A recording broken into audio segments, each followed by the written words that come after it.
Tujuan pembelajaran yang akan dicapai pada pembelajaran hari ini ialah mampu menjelaskan dan menerapkan algoritma standar untuk beberapa persoalan yang disajikan, menjelaskan bagaimana data disimpan dalam struktur data tertentu, dan menentukan strategi yang efektif untuk menyelesaikan persoalan yang disajikan.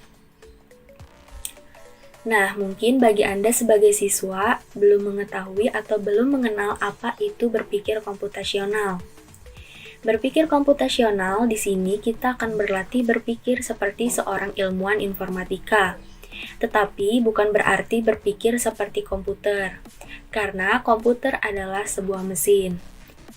Kegiatan utama dalam berpikir komputasional ialah menyelesaikan masalah atau yang biasa disebut dengan problem solving, untuk menemukan sebuah solusi yang efisien, efektif, dan optimal, sehingga solusinya bisa dijalankan oleh manusia maupun mesin. Berpikir atau pemikiran komputasi tidak berarti berpikir seperti komputer, melainkan berpikir tentang komputasi di mana seseorang dituntut untuk memformulasikan masalah dalam bentuk masalah komputasi dan menyusun solusi komputasi yang baik dalam bentuk algoritma atau menjelaskan mengapa tidak ditemukan solusi yang sesuai. Dengan kata lain, kegiatan dengan berpikir komputasional adalah mencari strategi untuk mengatasi persoalan apa yang akan diselesaikan. Sebetulnya, hampir semua persoalan sehari-hari mengandung komputasional, yang sehingga bisa diselesaikan dengan bantuan mesin komputer. Sebagai contoh ialah penggunaan robot atau mesin-mesin dalam melakukan proses penjualan di sebuah restoran atau di sebuah swalayan. Nah, kalian bisa melihat video contohnya pada video berikut ini.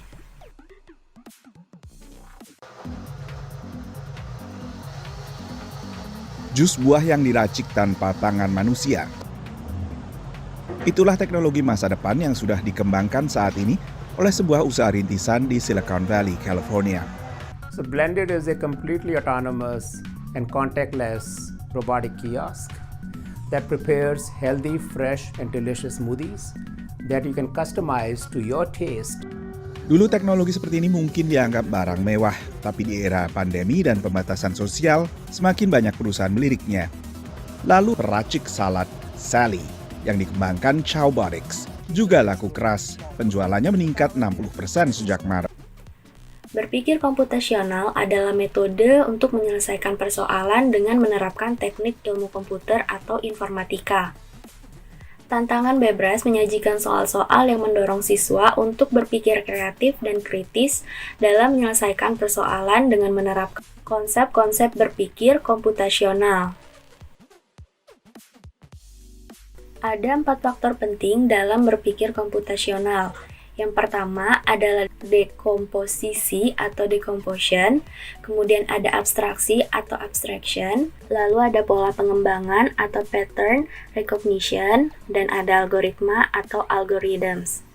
Yang pertama adalah abstraksi. Abstraksi adalah proses untuk memperoleh intisari dari sebuah objek, menghilangkan kebergantungannya pada objek-objek dunia nyata yang pada mulanya mungkin saling terkait, dan memperumumnya sehingga ia memiliki terapan-terapan yang lebih luas atau bersesuaian dengan penjelasan abstrak lain untuk gejala yang setara.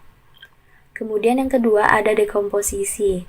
Dekomposisi ialah memecah masalah menjadi lebih kecil sampai ke pokok sebuah masalah sehingga kita bisa menyelesaikan suatu masalah tersebut dan dapat menyelesaikannya satu persatu dan mengidentifikasi perbagian dari mana masalah itu datang.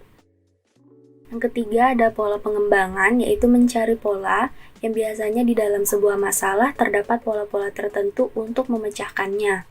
Nah, di situ kita dituntut untuk mengetahui sendiri bagaimana pola dari permasalahan tersebut. Kemudian algoritma.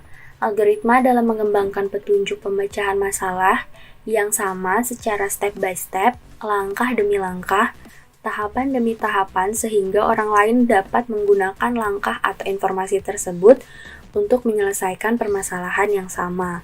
Nah, contoh yang paling mudah dalam kehidupan sehari-hari adalah pemecahan permasalahan untuk memasak nasi dengan menggunakan cara berpikir komputasional. Jadi memasak nasi pun juga melibatkan computational thinking. Yang pertama, misalnya di dekomposisi. Dalam memasak nasi, kita tentu harus memecahkan terlebih dahulu masalah yang besar menjadi masalah yang kecil.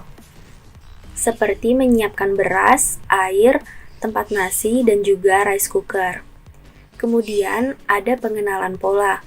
Kalau dalam kasus memasak nasi, kita harus bisa mengenali pola yang ada seperti harus memasak air terlebih dahulu, baru memasak beras atau menyalakan rice cooker. Kemudian di metode yang ketiga adalah abstraksi.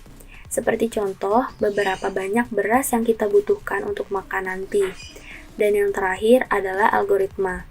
Contohnya dari sehari-hari dalam memasak nasi, yang pertama kita harus memasukkan beras sebanyak yang dibutuhkan, kemudian memasukkan air dan menyalakan rice cooker.